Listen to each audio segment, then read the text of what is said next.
participants at the podium. We respect each person's anonymity. Like I say, my name is Vivian, and I am a grateful alcoholic today. And this is our panel, Women in AA. You know, I feel a kinship with women in AA. You know, we come in and we want to be doubly good. I know I did. I'm speaking for Vivian, you know.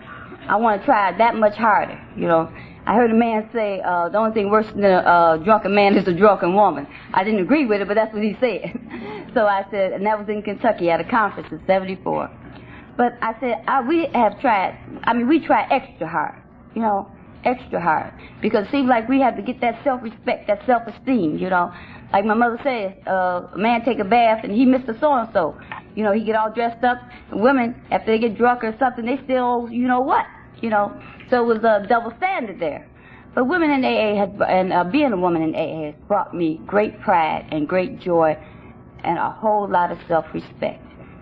Vivian found Vivian in AA, and Vivian got her self-respect back in AA. There's no other place, as I know, that could bring all that back to me. There's no other organization that I could go to where I could look myself in the mirror and say, hey, you're a pretty good girl. I love you today.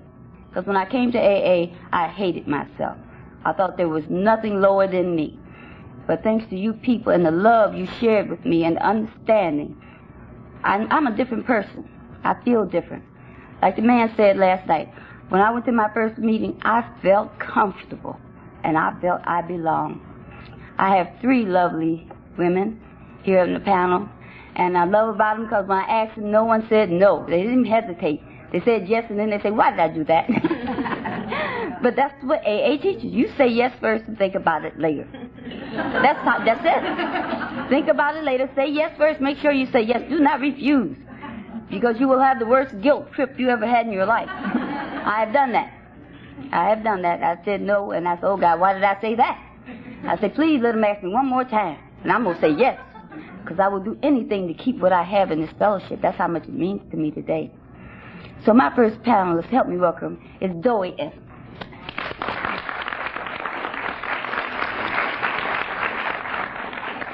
Good morning. My name is Doey Shaver, and I am a happy, grateful, recovering alcoholic. Hi, Doey. I see a lot of familiar faces here, and I'm very pleased to see old friends again. This is AA for women, and I think it is the most fantastic thing that has happened for women in this decade, in this last 50 years.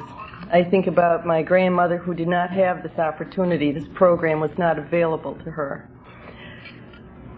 Women in AA, we carry a torch like in the Olympics.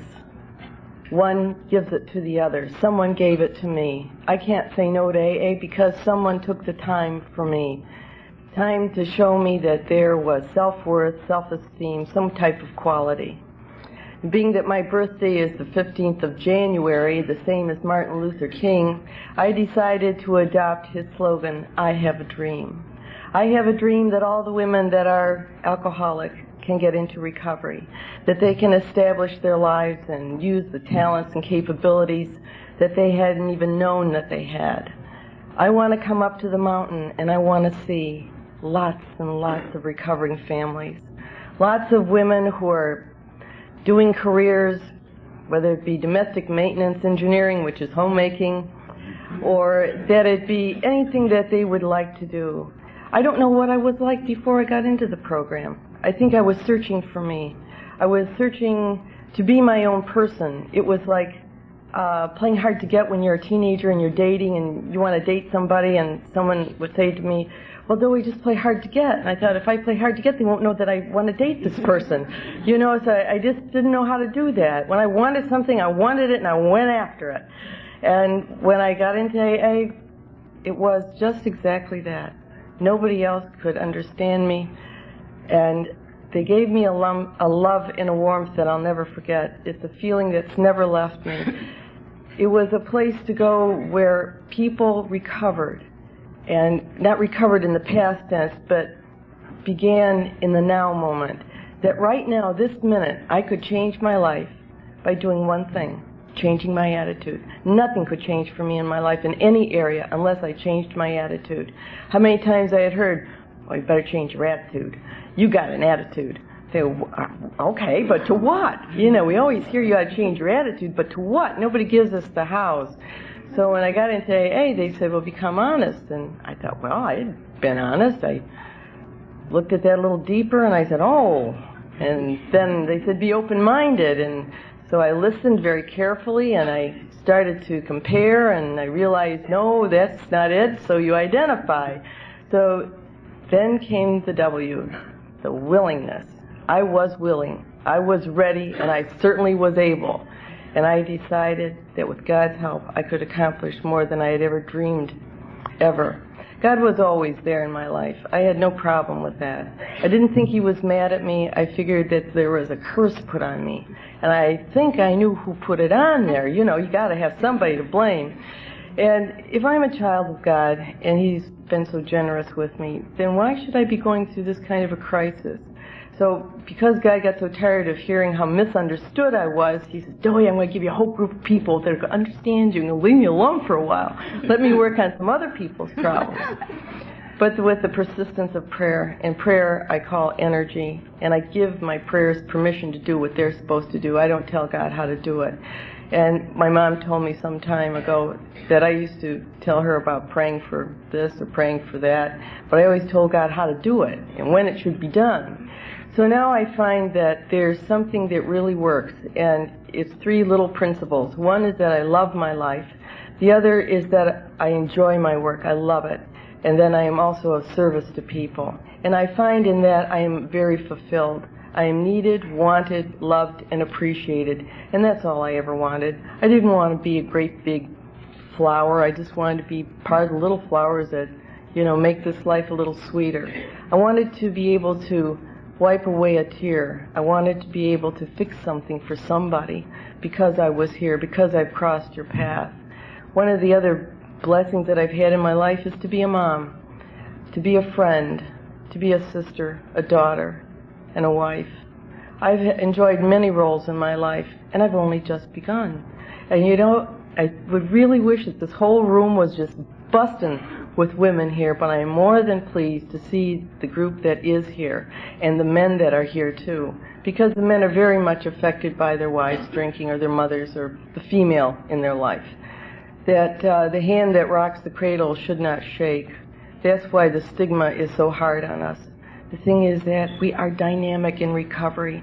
If people could only focus more on recovery instead of the identification. Okay, you identify, well, you got a splinter in your thumb, and you go to Dr. Feelgood, and he says, well, here's a pill for your fever and one for the nausea, and he wraps up your thumb and sends you home, and you say, hey, guy, common sense tells you take the splinter out, and then, you know, fix that up, and everything else will start to heal. Once we get the alcohol out of our system, a lot of other problems start to dissipate. What I found is that being a recovering person, I do have control over my thoughts and my feelings. I'm no longer conditioned to old programming. And from time to time I find that, you know, pops up like a weed in my garden, and I have to pluck it out. And hopefully I get to the roots. Because I'm not perfect. In the last one that was perfect, they crucified him. And so therefore I decided, as the program suggests, to make progress. I'm as perfect as I can be today for this now moment. Tomorrow I will be better than I am today. But I'm making progress, and that's what's important. In the big book, in the promises, that's what they talk about. Spiritual progress. I can't do anything without God's help. I choose not to do anything without His help because it goes a lot better. It goes a lot smoother. I trust Him. I just do. I just know. The evidence has been so overwhelming that why should I ever deny that God helps me, that He listens to my prayers. I have a daily word I read every morning, and today it talked about freedom, and I said, that's what I have.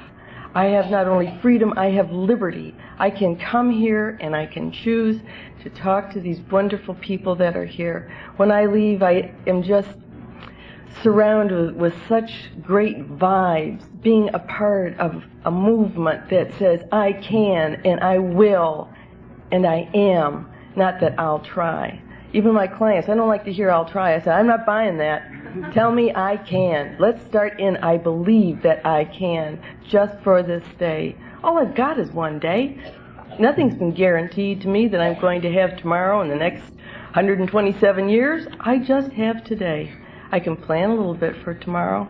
My budget would like me to plan a little bit for tomorrow instead of using everything for today.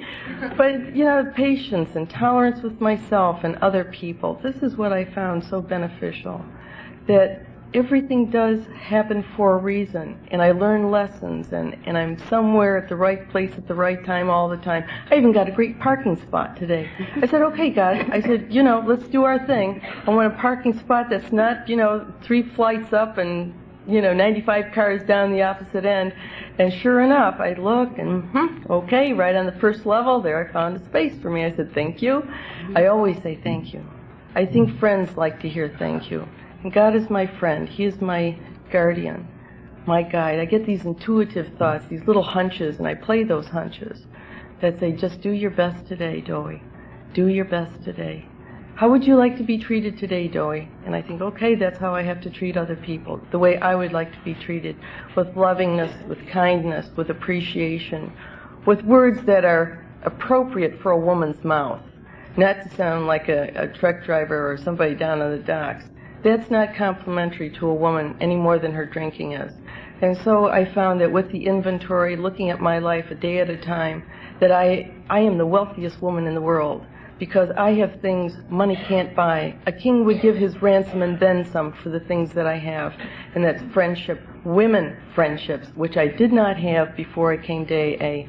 I don't know why we are the way we are about women, kind of hung up about, you know, can I trust this woman, and will she be a true friend, and will she be honest, or is she going to make a play from my boyfriend or my husband or something like that. And I found that these were old conditioned habits that I was telling you about before that we come to experience as we're growing up, and maybe if you're having a mother-daughter competition sort of thing that, you know, Mom, I'll show you how terrific and wonderful I am, and you're competing with your mother, you might find that that also contributes to a mistrust with women. I don't compete with women. I share with them. I share with humanity. I share with anybody that comes across my path because I always benefit. Yeah, it's a selfish program, and humbly I say whatever I give out, it's because genuinely that's part of my heart. I just like giving and doing and being for you, because as I do well for you, I do well for myself. And it's like I store up dividends in a Swiss bank account, and every once in a while those dividends come back just at the moment that I need them. I had a pursuit a couple months ago, project that I had to engage in, I chose to, and I used the principles of AA, I used the principles of success through positive mental attitude, and they work because I was persistent and I was consistent, and my gut level kept saying, it's going to happen, this particular project will come to a peaceful and beautiful conclusion, and it was a matter of a purchase of some property, and to the last hour, the last day, it did work out because I never gave up.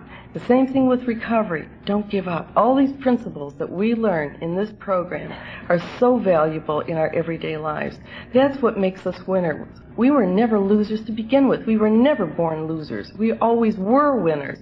Those of you that are here today, you have known how it is to survive. Families know how it is to survive. But when there's that change of attitude, meaning that you're going to work in harmony with your God, you're going to work in harmony with the laws of man and nature, that you're not going to be the sum total of your choices, which might have been to drink. You know, I'm the sum total of my choices today. That means that I choose to be sober. When somebody says, well, you can't drink, yes, I can. I just choose not to because I cannot guarantee my actions after the first drink. And you know, that really is a wonderful, wonderful feeling, that today I am free from beverage alcohol, owning my life. I don't have any regrets or remorses and so forth like that.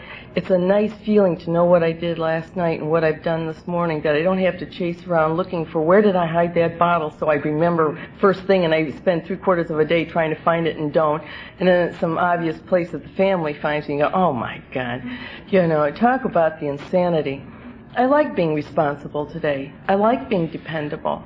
This is part of my design as a human being for being on earth, that I have a job to do.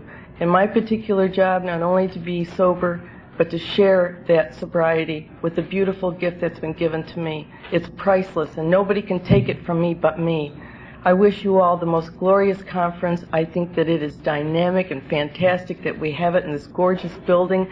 I was sitting here thinking, the women that are in their homes or wherever they are drinking today, you know, how boring that is, you know? And here we are with wonderful people in a beautiful place like this. This is exciting, and you can go shopping too, you know? So there's, you know, a multitude of benefits in being sober. Walking with your head up high and tall, and you put your feet one in front of the other very solidly. And those of you who have had the experiences that we as the panel and myself have had, sometimes you don't walk too well and you stumble, and you know, I decided that this bottle that beat me black and blue, you know, bumping into walls and furniture and so forth, was going to pay. It was going to pay. It made me dance to its tune, and now it was going to pay. By that I mean I have turned my will and my life over to the care of God, and I said, because of my gratitude being my attitude, I will share with any woman, any person who would like what we have here. And you earn it. You earn it the hard way.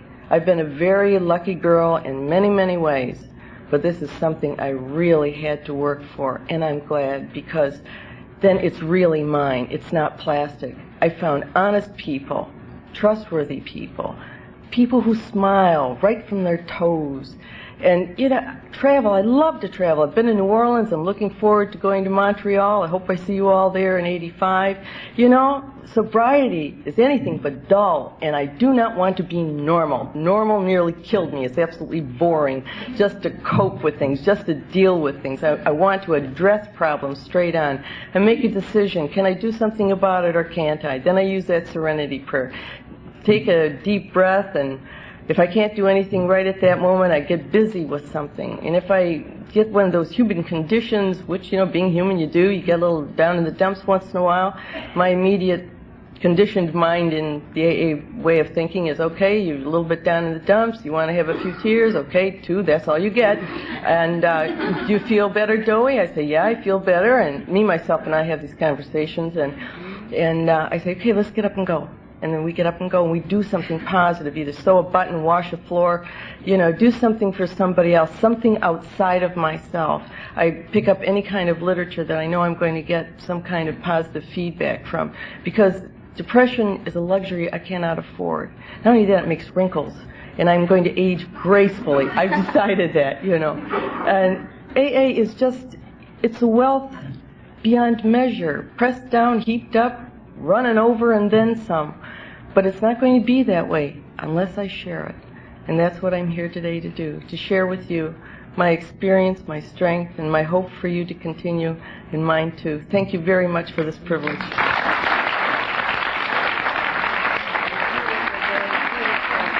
Thank you, Joy. That was beautiful. Nothing to say behind that. My next guest speaker is Patsy G.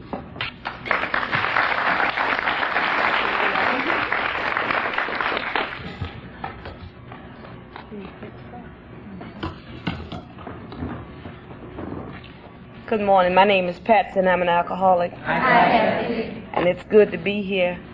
I'm finally glad that this is almost over for me. From the time Vivian asked me, my life has not been the same, you know. I've been rehearsing every day of my life, you know. I know I qualify to be here, see, because I don't know what it is. My story is real simple. Thank God, God found me and brought me to AA, you know. And all the things that happened before I got here, you told me, just tell them what it's like to be a woman in AA. And I said, a woman in AA, and I'm a little girl inside. I'm about 6, you know, but I can't share today. It's important that I share. You know, God, as I understand Him, has brought me a magnificent way. You know, I'm all the way up on the 38th floor. You know, can you believe that?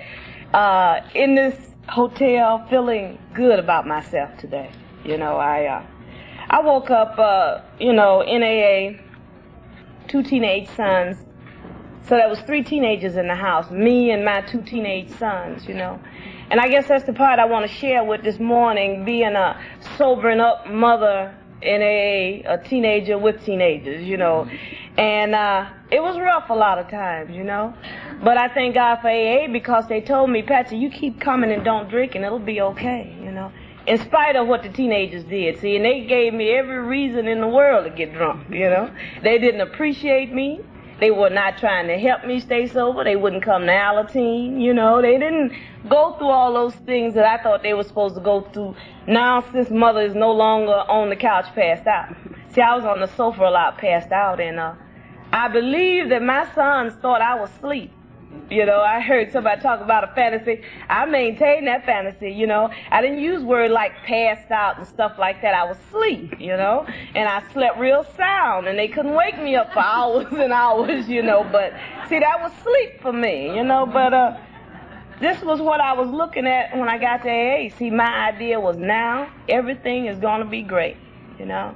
It's no longer going to be that personality change on the weekend because I was that kind of drinker that I had to go to work every day to try to provide a living and a shelter for me and these 2 sons of mine. And on the weekend, I became that free spirit that I wanted to be all the time anyway. See, I didn't want to be a mother. Those responsibilities came out of nowhere, you know. I was busy partying. See, my idea was to be an adult and to go party as much as you wanted to. Sure, have a job so you could buy clothes and pay rent and have credit cards and shit like that, good credit, stuff like that, you know, but party, you know, by no means get stuck with a bunch of kids, you know, maybe a rich husband, but never no kids and stuff like that, you know, so I got stuck with those things. And I found out I had 2 husbands before I got to AA, you know. I was trying.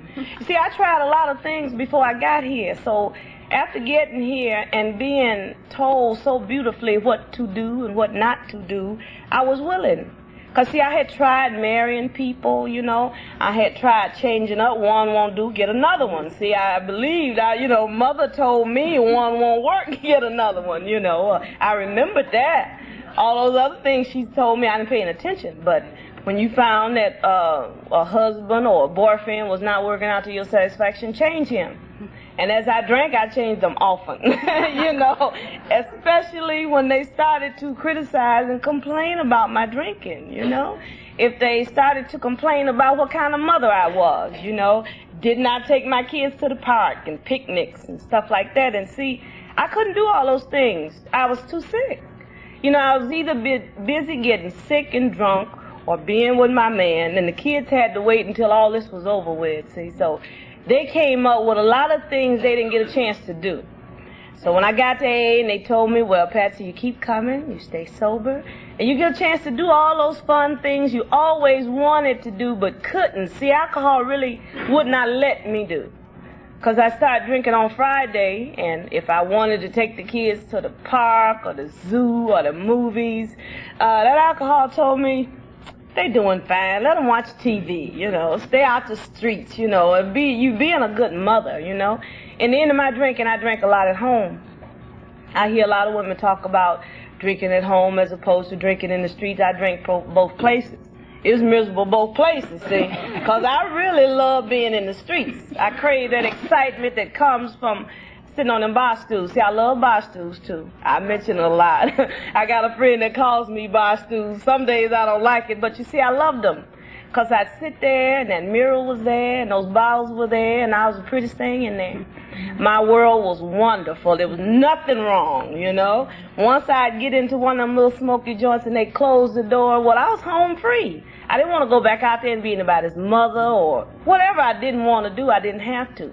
As long as I sat on the bar stool and the music played. And then when I'd finally drag home and pass out, and it was telling these boys, go get Mama an Alka-Seltzer, please, you know. I'm so sick, I wish I was dead, you know, and I was like that a lot of times because I had no limit to what I drank. You know, I just drank till I passed out, and I couldn't tell anybody that before I got to AA. See, because I'd go into a blackout always. That was my other personality that came out. And when I woke up the next morning, I didn't remember anything, you know. I'd remember coming home from work on Friday, getting ready to go to this party, telling the kids, go to your room, watch the TV, here's your McDonald's or your Kentucky Fried, and be good and lock the door, And I guess they were about 11 or 12, 10 and 11. And I assumed that they should have sense enough how to stay in the house by themselves while I go out at night. See, that's the kind of responsible parent that alcohol allowed me to be. And I also made a decision. I knew somehow that the law said you don't leave kids in the house by themselves until they're a certain age or something like that. I read a lot, so I knew a lot of little things. Did I apply them? No way. So I decided, to God as I understand Him, you see, I had been brought up in a Baptist church, and God shoved down my throat for 15 years, And I knew that He did a lot of things, and most of them were ugly to me. You see, He didn't give me all the things I thought I needed from the time I was a kid. I was always dissatisfied, always felt unloved. I never felt a part of anything. So I told Him, to the best of my ability, I'm going to go party, see, and I'm not going to church and none of those things, because I'm not going to be a hypocrite like the rest of these people, They go to church on Sunday and they come home and get drunk. I'm just going to get drunk Saturday night, and I'll be smelling too bad to be sitting up in church on Sunday morning. So I'm not going to bother. I don't bother you, don't you bother me, I know today that's a totally insane way for a human being to live. That's a savage state of mind. To think that really He could have no part in my life if I just told Him don't bother me. But anyway, I remember making this bargain with Him, I didn't make many, but this one was special. If I ever come home on one of these nights from my partying and being with my love of whoever he was at the time, and my apartment is burned down, or my kids are dead or something like that, I'll kill myself, Just that simple. And I was as satisfied with that as you could possibly get, I had decided not be responsible, Patsy, get a babysitter, take them over your sister's house, do something positive. Leave them in the house by themselves, but if I come home and something has happened, you kill yourself, And that sounded good to me. And I thought that meant I was really one hell of a mother, willing to kill myself if something happened to my children. That's the alcoholism, That's what I suffer from, that kind of thinking.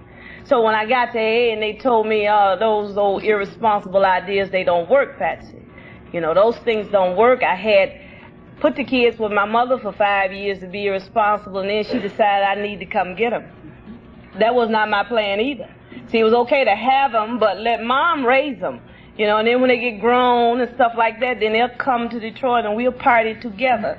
That was another fantasy I had, When my sons got to be adults, we would go to all these wonderful functions, And I was going to be this beautiful middle-aged mom, I was going to be really sharp, and they were going to be rich. And I really had a fantasy going about that. But you see, nowhere in that fantasy did it ever say don't drink. See, nothing about my fantasy said don't drink. It says when you get so old and after you've done everything under the sun, and I plan to do it all, then you go to church. Cut all this stuff out, just do it all. And, because that's the way I thought people did. They lived their lives and they were young and wild and they drank and they slept around and stuff like I was doing. And then when they got too old to do those things, then they went and tried talking to God and making some kind of pact with Him. And I thought I had that same opportunity. You see, I didn't know that you don't always get that chance, I knew people died young, but it wasn't going to happen to me.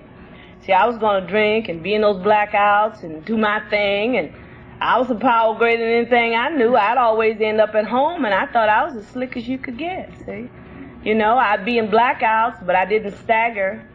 I think I heard Cheney talk about a fella calling her a drunk, and it brought that thing back to my stomach, see, because I've been in situations when people say, oh, shut up, you just drunk, and stuff like that, And that always hurt my feelings so bad, Especially if it was one of those fellas that I was being madly in love with, and he had started to criticize how much I drank, I was always hurt about that, and I was sorry that he didn't understand.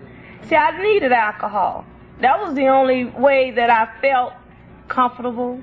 I was always most superior when I drank. I was better than everybody else, and I could get off in my fantasy, through the alcohol. No other way was I able to do that, see, because every day when I got on the bus to go to my job, it was a dead, dull kind of existence that they talk about. I kept me a book handy so people would think that I was just so intelligent and well-read. I read everything on the bestseller list. I kept my newspaper. See, they were defenses for me, because that way when I got on the bus with my paranoia, you wouldn't speak to me, talk to me, or look at me, because I didn't want to be bothered. But come Friday, I talk, speak, look at you, let you in my house, but don't come before Friday, you know? That kind of person I was. I didn't want my kids outside playing too much, because I didn't want nobody else's kids over my house. I didn't want to feed them or do anything to them, you know? I had a lot of real problems, and they talk about this is a disease of selfishness, and I got it. Selfish and self-centered, you know. Don't ever be bothered, Patsy, unless it's something you want to do. You know, if somebody died and it's Friday and they want you to come to a funeral or something, don't bother going, because you know Friday's your day to get drunk, you know, and be free. And I didn't have time to go through a lot of fronts. I call them fronts. Some people just live that way, you know. They're responsible women. They doing the right things with their children, you know, and I was just wild in the country out there, you know, doing the best I could. But being in AA, as I said, has been the thing that has given me a life one day at a time. It's allowed me to feel like a woman, you know, most days. Having what they call that self-respect and that self-esteem, you know. I walk sometimes I can't stand to myself, you know. I just really, you know, look who I am now, you know. And a lot of times I wish you know, them old associates could see me now, as they say. You know, that old bar I used to drink in Chicago, and they thought that I was what I was, nothing. You know, I fantasize some days about going back to Chicago and they see how good I'm doing, you know, because I was really nothing. And it hurt me a lot to be nothing, because I wanted to be something better, but I couldn't. It just seemed like the alcohol wouldn't let me. Sometimes I would say it was life, if I would just get the right man. You know, trying to consider what I would talk about today, I thought the area that gives you the most problems, you know, kids and the men in your life. I've had a hard time, you know, along with alcoholism, you know. It's been up and down, up and down. I came into AA with a fella, and when they said, don't get involved for 6 months, you know, get sober first for 6 months to a year, and my sponsor was telling me about I don't need to be getting involved. See, because I had all those old ideas, and when I got to an AA meeting, I remember a Sunday morning, and all the men were looking so good. And hey, I was going to trade that one I had, because he had mentioned something about my drinking a couple of times, and I thought, well, all these new fresh men, and they all look good, you know, all sober and clean and smelling good. Well, I was going to trade that I had and get me a new one. You know, and I had so many to choose from, you know. I could just see myself going right around the table, you know, and I know you can do that. I thank God for my sponsor and the people that AA told me, no, baby, that's not the way AA goes. You know, that's not what AA is. You know, my sponsor called AA is not a dating club, you know. So I discarded that idea. I said, well, okay, I'll play by the rules, because, you see, I didn't want to be drunk again. I might have been confused when I got here. I might have been as crazy as I could be when I got here, but I know I didn't want to be drunk again. I wanted to be sober, because when I got here and you told me how you felt, I knew that I was at home for the first time in my life. I was comfortable. I didn't want to go back out there, so I hung on to the boyfriend and let the AA fellas alone for the most part. I thank God for that. I didn't bother them. See, my sponsor tells me it's not so much about them bothering me. I bother them, see, because that's my style. You know, grab one, he won't work, throw him back, get another one.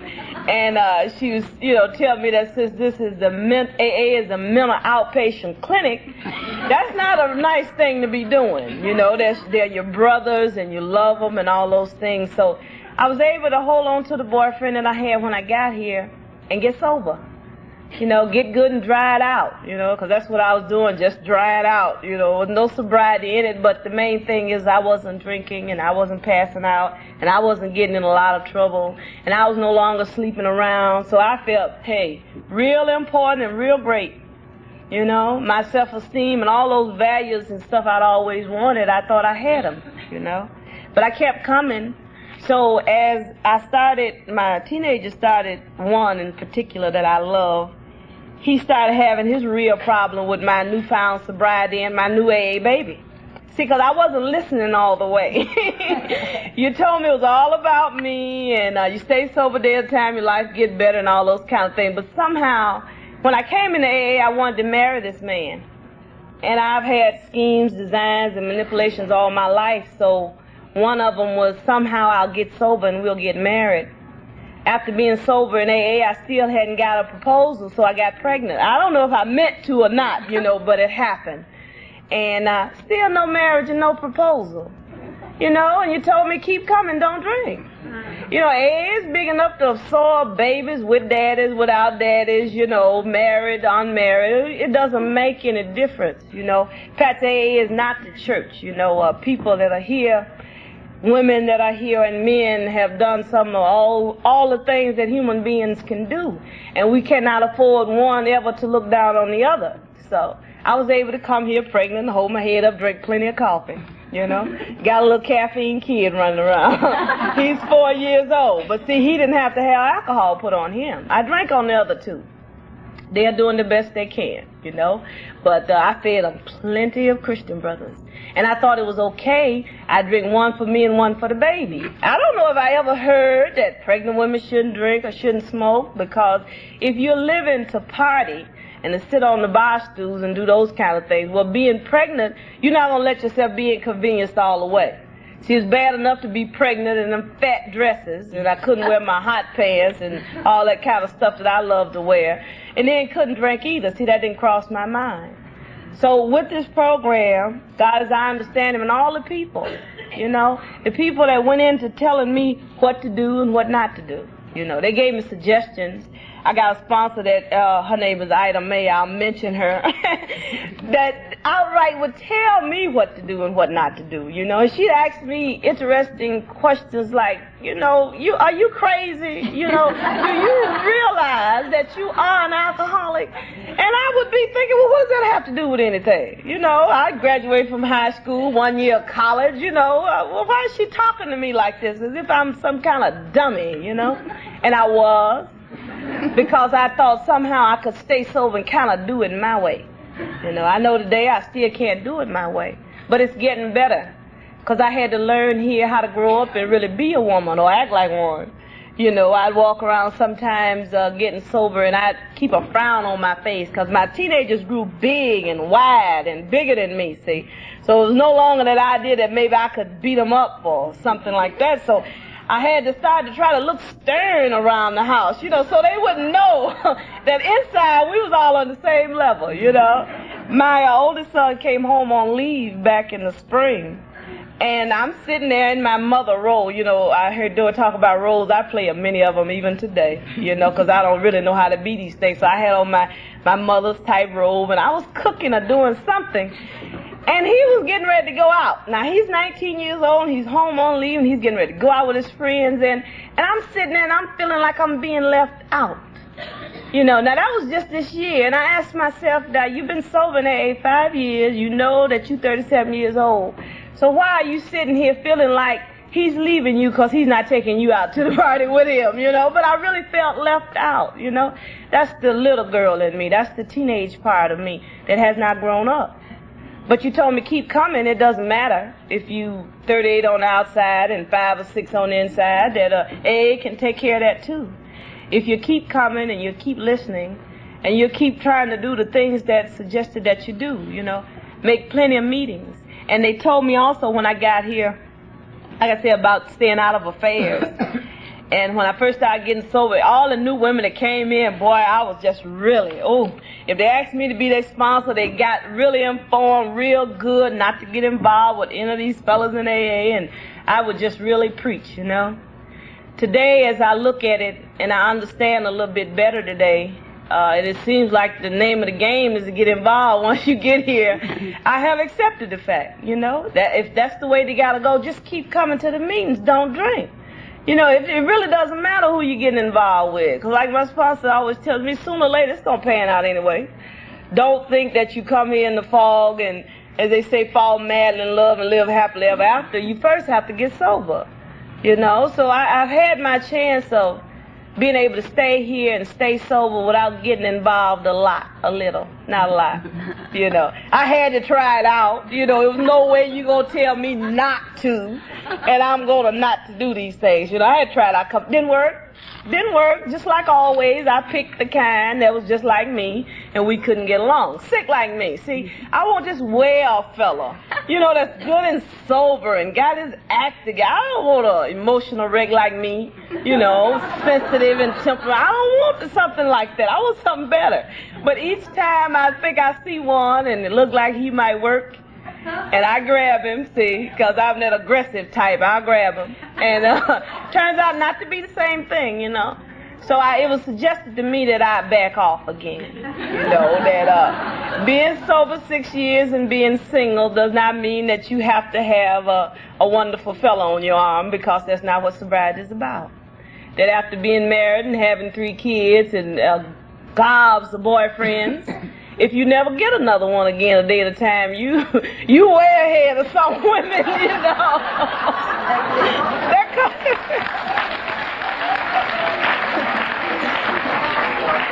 That comes from my spouse. You know, I don't like that, see, because I still got this fantasy about Prince Charming. And where is he? And what's taking him so long? You know? Because, I mean, sober is about being in love and all those kind of things. And I know that I don't really want to get married yet. See, I want to date like all other teenagers do and have a nice fella. I don't want all that coming home cooking and all that kind of, honey. No, I'm still working. Both of my sons now have grown and gone, really. Both of them in the Army. One's in the Reserve, one's in the regular Army. So it's me and my 4-year-old. So, you know, mostly in my house, it's about doing what I want to do. We stop at McDonald's. He loves McDonald's, you know, so I don't have anybody around right in my home telling me what to do, as I call it. And I'm not ready to share yet, see. It takes a grown-up person, I suppose, to be an adult and be willing to go 50-50 in a relationship. I don't have that yet. You know, I just want to have my way, and you do things my way. Let me boss you, see, because I want a boss. I want to run the show. And they tell me that most real men, they don't need no woman around trying to punch their buttons and tell them what to do. So, you know, I'm still single and sober a day at a time, but it's a great way to be. Because out of all the other affairs, boyfriends, and husbands, I was a miserable creature. And I'm happy today for me, you know. It's been a long way to come, and I know that it's a lot longer way for me to go. But I can get there with God in AA, as I understand Him. And if I don't drink, you know, and I keep making my meetings. And thanks a lot for letting me share.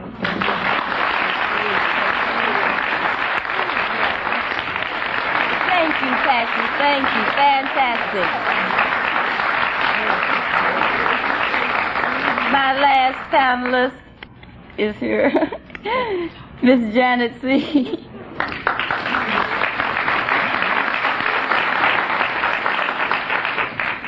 Hello, everybody. My name is Janet, and I'm a cross-addicted alcoholic. How's that, Janet? Tough act to follow, Patsy. You know, I was thinking about women in AA when I first saw it, which was day before yesterday. And naturally, I came up with this very ideal thing, because that's part of my problem. Janet the idealist. Janet the perfectionist.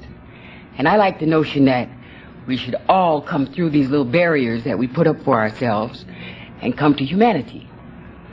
And I see in the world that we separate ourselves a great deal. He's black, he's white, he's up, he's down, she's a woman, he's a man. He's a Republican, a Democrat. They live on the east side, they live on the west side. She's fat, she's skinny, whatever. And I don't like that. I want it to be ideal. Some time ago, when I first came to AA, not that long, really, Janet the idealist didn't like that notion of women in AA being singled out, separated, or recognized to have any special problems.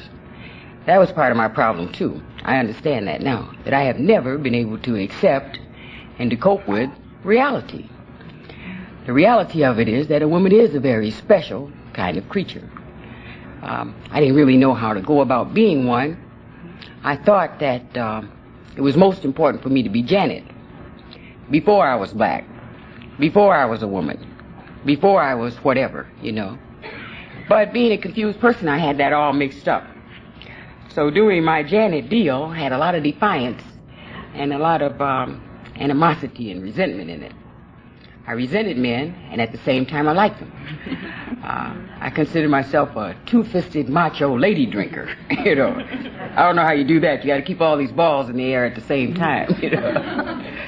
I like one by one. And I'm discovering, since I've been in AA, that all this kind of hate, resentment, and fear is way down inside Janet. That's who I'm scared of. I heard somebody mention today about walking straight and never stumbling. Well, I had a pretty prideful act, too, with all those books and all those philosophies and all those things. So I knew a whole lot of trivia and a whole lot of things about a whole lot of things. But I didn't know how to put them together and how to live. I've discovered since I've been here that if you really know something, then you do it. And when you do it, you can say that there is a correct order in your life for living, you know. So, from my ideal situation about women and men and humanity, back to reality. I discovered after I got here that getting sober was just jacks or better, as I call it. Just enough to get you in the game. Doesn't mean you got a good hand, doesn't mean you know how to play, and doesn't mean you're going to win. It just means that you finally can get in the game, you know. So after about a year, standing around being sober, you know, say, what do you do for an encore? What's next, you know? And I still have a lot of these funny things going on inside of me about people and about humanity, about men and about women. But I recognize that through AA, part of the reality of my experience in life is that I am a woman. And I'm finding out how to be that thing, you know. Some of these acts, I wear a lot of hats, do a lot of quick changes, call myself Janet Houdini sometimes. Now you see it, now you don't, you know. But I'm finding that I have to accept myself at a very basic gut level. You guys said, get honest. That made me kind of mad, because I always figured that I was pretty honest with myself. I know now that I was honest as I knew how to be, which wasn't all that good. You know, I had a lot of masks and a lot of what I thought of as pride. I know now that it was false pride. It wasn't a genuine article.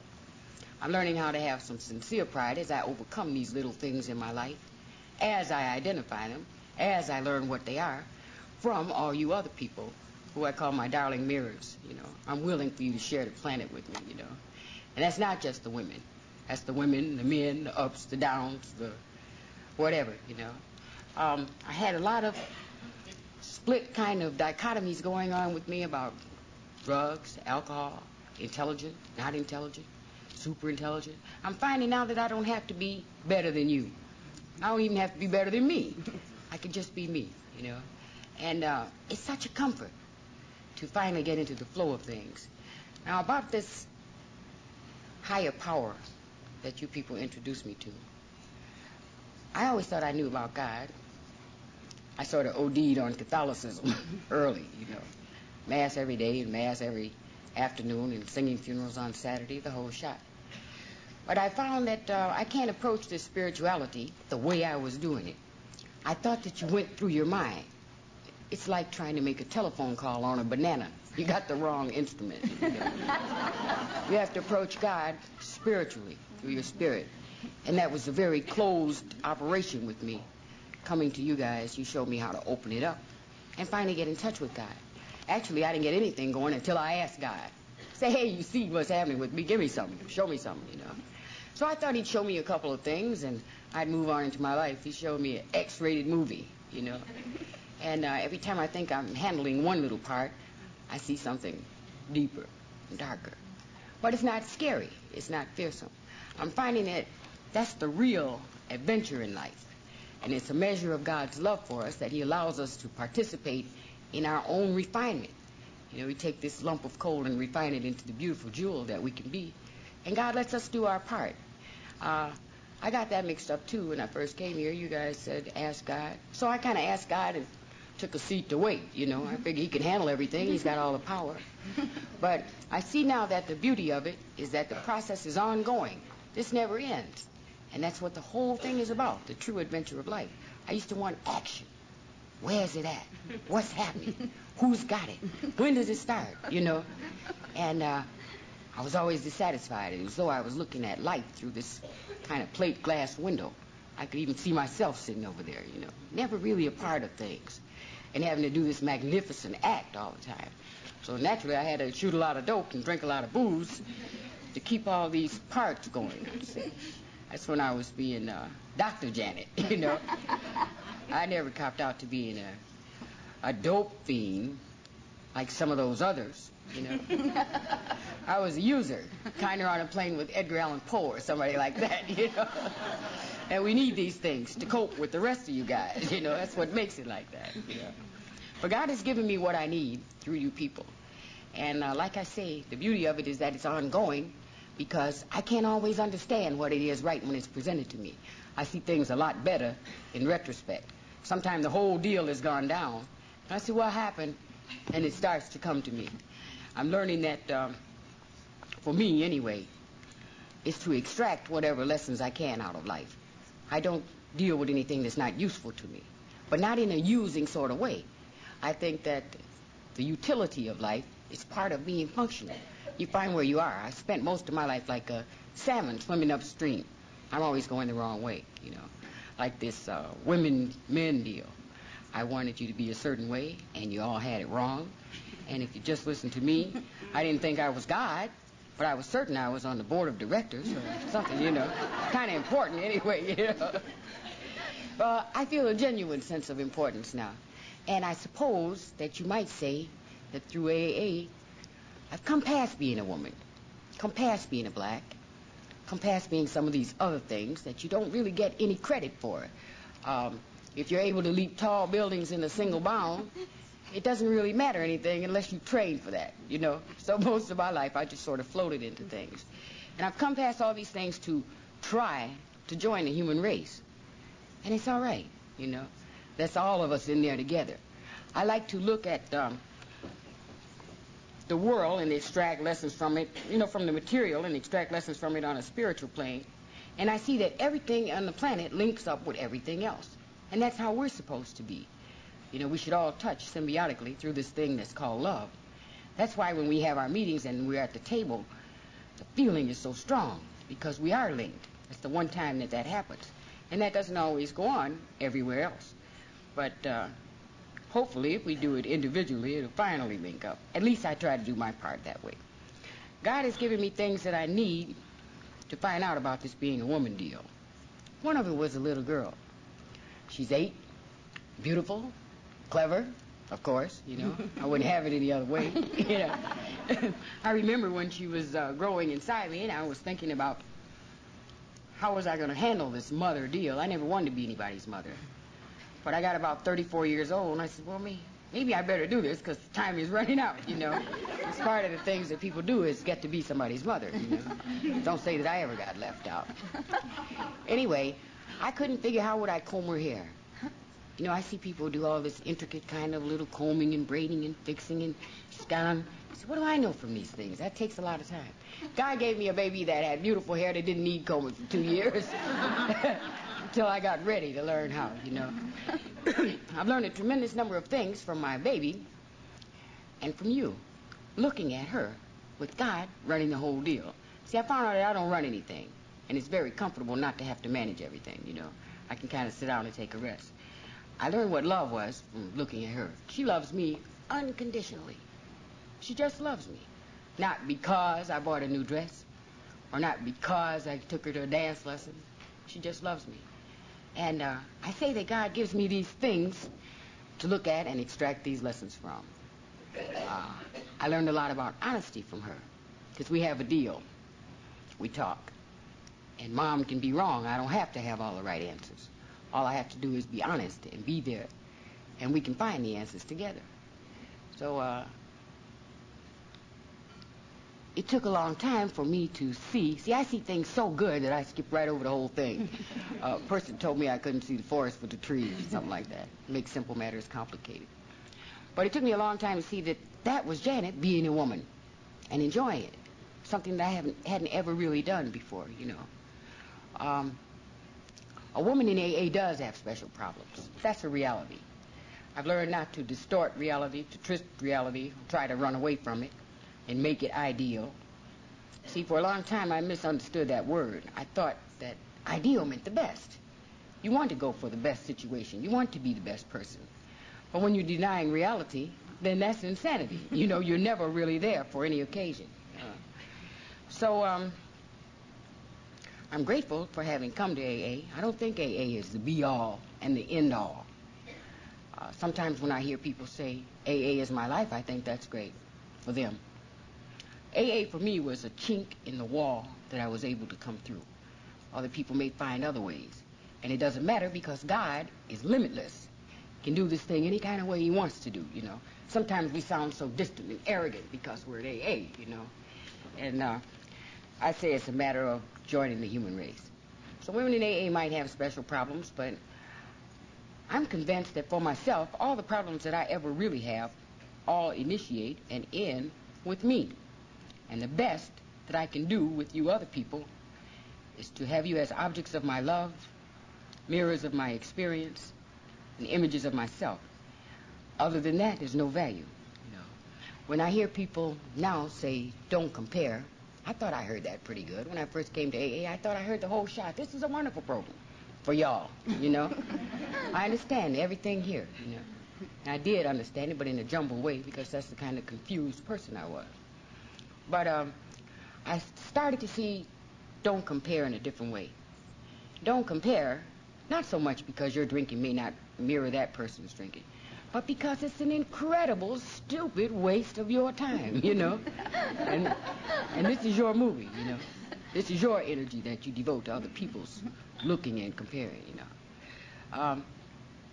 Like I say, the beauty of this program to me is that it's a constant unfolding. When they say keep coming, that's why, because it gets better. I don't like it gets better. It is better, you know. And I heard a guy say the best is yet to come. And for me, it's peeling away a lot of those layers of what I thought was Janet and discovering the real me, totally without fear. That doesn't mean I bat 1,000 every day, you know. Some days I don't want to do it. I see exactly how it should go. God gives me the news. All my mirrors show it to me, and I still don't want to do it. That's the perversity in me. But I can't stay in those states very long anymore. You know, if I'm uncomfortable with any situation, I know what to do. Jump on it. Change it. With God's help.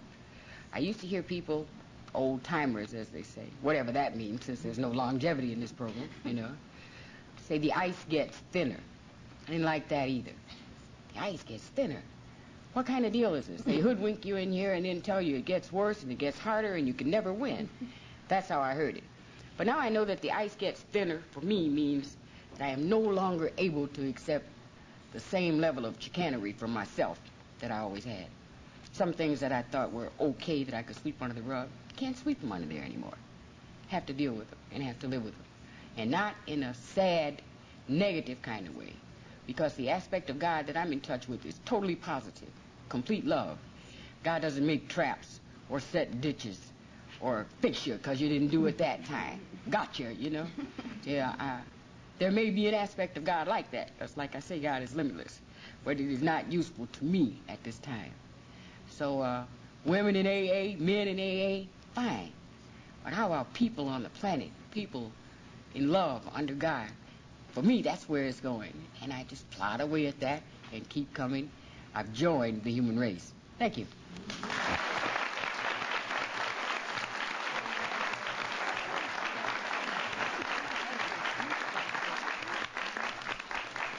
I'd like to thank my panel. This has been a great panel. And I want to give them all another hand.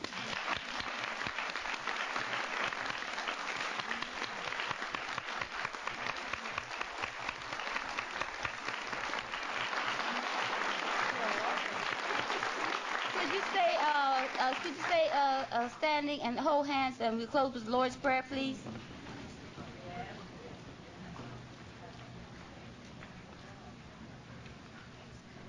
Our Father, who art in heaven, hallowed be thy name. Thy kingdom come, thy will be done, on earth as it is in heaven. Give us this day our daily bread, and forgive us our trespasses, as we forgive those who trespass against us. And lead us not into temptation, but deliver us from evil. For thine is the kingdom, the power, and the glory forever. Amen. Hang in there. Hang in there.